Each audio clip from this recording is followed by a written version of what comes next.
Imagine a world bathed in the golden glow of the Aegean sun.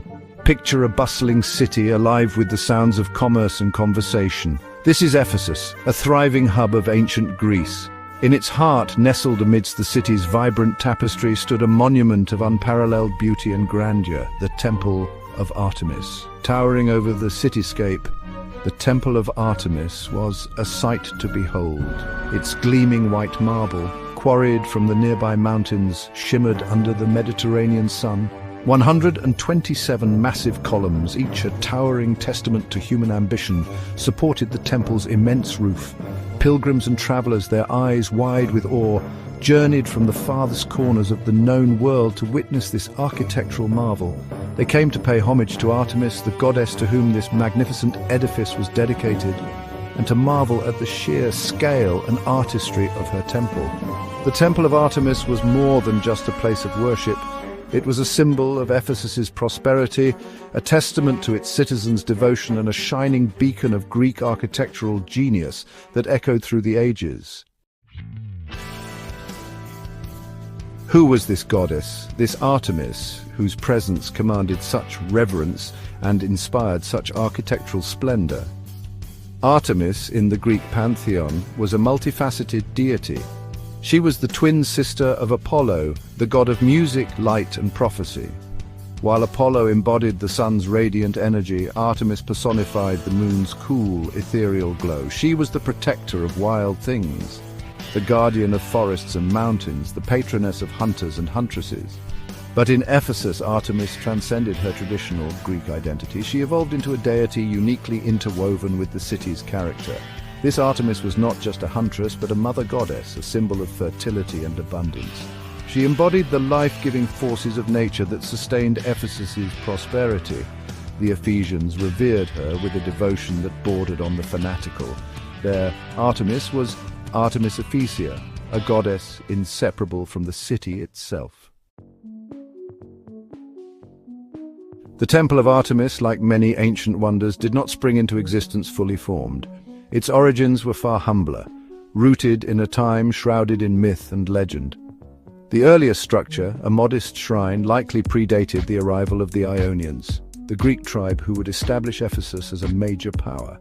This early temple, while significant to the local populace, was a far cry from the architectural marvel it would become. It was during the reign of King Croesus of Lydia, a ruler famed for his wealth and patronage of the arts, that the Temple of Artemis underwent its first major transformation. Croesus, recognizing the temple's importance as both a religious and economic center, funded its reconstruction on a grander scale. He envisioned a temple that would surpass all others in magnificence, a fitting tribute to Artemis and a symbol of his own power and prestige. Section 4. Croesus's Legacy, a Temple Reimagined.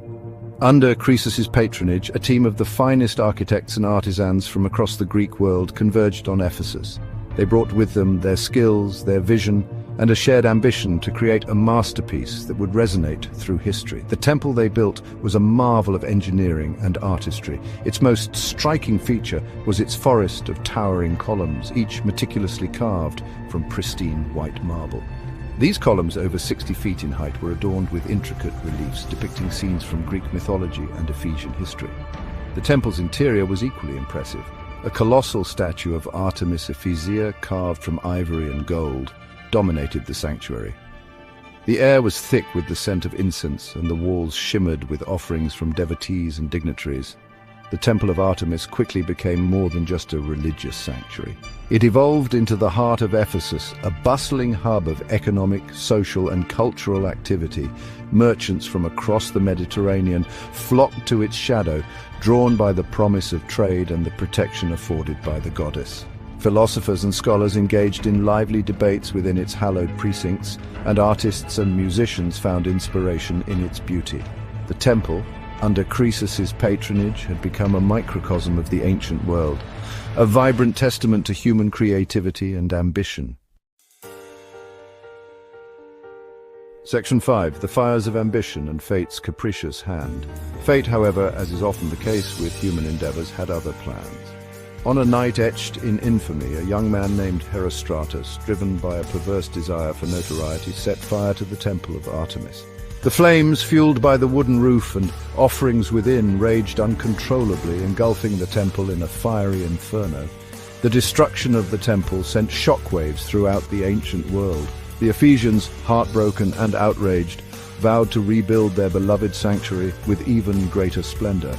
They captured and executed Herostratus, decreeing that his name should never be spoken or recorded, hoping to erase his act of madness from history.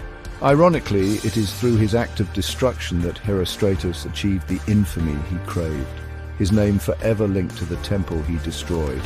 The Ephesians, undeterred, set about the task of rebuilding their beloved temple.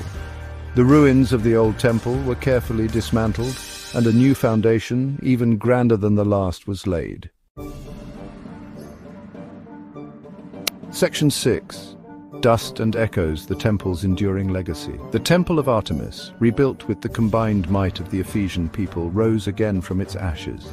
It stood as a testament to their resilience, a beacon of hope amidst the ruins of tragedy. With the Roman conquest and the rise of Christianity, the Temple of Artemis lost its central role. In the 4th century AD, under Emperor Theodosius, the temple was closed, its treasures plundered. Earthquakes and nature buried its remains beneath layers of silt and vegetation. Today, only scattered ruins remain, a poignant reminder of a bygone era. Yet even in ruins, the Temple of Artemis captivates the imagination. Its legacy lives on in the echoes of its grandeur that resonate through history.